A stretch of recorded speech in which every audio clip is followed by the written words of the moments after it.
हाय, मैं जीनल आपका स्वागत करती हूँ आपके favourite show may I help you में। इंसान की बेसिक नीड्स में से एक नीड होती है घर। अपना घर होते ही लाइफ में एक अलग सा सुकून आ जाता है, जैसे बहुत बड़ी प्रॉब्लम सॉल्व हो गई हो। बहुत से लोगों को तो अपने घर के बारे में सोचना ही परेशान कर देता है, क्योंकि बहुत से लोग घर खरीद नहीं पाते हैं। घर ना खरीद पाने के कई कारण होते हैं। सबसे पहले तो खरीदने जितनी अमाउंट ना होना, या फिर सब होते हुए भी प्रोसेस की नॉलेज ना होना, या फिर सही गाइडेंस ना मिलना। आज मैं आपको यही बताऊंगी कि अपना घर कैसे खरीदा जाए। बहुत से लोग ये सोचते हैं कि जब रेंट जितना ही पे करने पर अपना घर खरीदा जा सकता है, तो फिर रेंट में पैसे क्यों वेस्ट करें। बट ये बात सही नहीं है। इनफैक्ट जब आप खुद का घर खरीदते हो तो बहुत सारा पैसा टैक्स के रूप में, इंश्योरेंस के रूप में, या मेंटेनेंस या मॉर्गेज के रूप में आपके हाथ से चला जाता है, जो रेंट में आपको पे नहीं करना पड़ता है।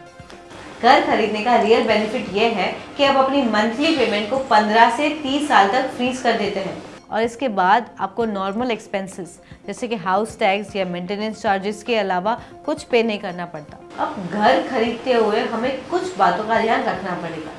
सबसे पहली बात, कभी भी घर खरीदते हुए कैश पे नहीं करना चाहिए, नहीं तो कोई भी इंसान घर खरीदना अफोर्ड नहीं कर पाएगा। हाँ, आप एक small down payment like sale price का 4% से लेके 20% कैश पे कर सकते हैं। और अगर आपके पास घर खरीदने की इनफ अमाउंट है तो never take loan, because loan के प्रोसेस में इंस्टॉलमेंट्स का फर्स्ट हाफ टेन्योर आप सिर्फ इंटरेस्ट पे करते हो। इसलिए जितनी ज़्यादा डाउन पेमेंट करेंगे उतना ही आसान होगा लोन मिलना, और उतने ही कम इंस्टॉलमेंट्स या इंटरेस्ट आपको पे करने पड़ेंगे। अब ध्यान देने वाली बात यह है कि आप किस टाइप का घर अफोर्ड कर सकते हैं, और इसको इजीली कैलकुलेट करने का एक मेथड है कि घर की कीमत आपकी एनुअल इनकम से 3 गुना होनी चाहिए। फॉर एग्जाम्पल, अगर आपकी monthly house hold income 1 lakh है और एनुअल इनकम हुई 12 लाख, और इसकी 3 गुना मीन्स 36 लाख का घर आप अफोर्ड कर सकते हैं। अगर आप उससे ज़्यादा कॉस्ट का या बड़ा घर खरीद लेते हैं तो आपकी मंथली इंस्टॉलमेंट बढ़ जाएंगी और आपको अफोर्ड करना मुश्किल हो जाएगा। तो आपको उसे मैनेज करने के लिए शायद टेनेंट रखने पड़ सकते हैं। और अब कुछ मेन पॉइंट्स जो आपको ध्यान में रखने हैं। The lower the interest rate, the lower the monthly payments. दूसरी बात, लोन का समय जितना ज़्यादा बड़ा होगा उतना ही आपका इंस्टॉलमेंट छोटा होगा। बट एक्चुअली छोटे समय के लिए लोन लेना ज़्यादा ज़रूरी है। अगर आप हायर पेमेंट अफोर्ड कर सकते हो तो वही करो, सो दैट आप इंटरेस्ट बचा लो।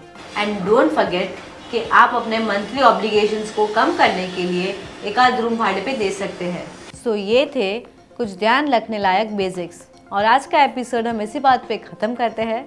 अगर आपको हमारे इस शो को लेकर कोई भी फीडबैक, सजेशन, क्वेरीज, क्वेश्चंस कुछ भी है तो आप स्क्रीन पे दी गई जानकारी पे हमें कांटेक्ट कर सकते हैं। अगली बार मैं फिर से आऊँगी कुछ नए प्रॉब्लम्स, कुछ नए सोल्यूशन के साथ।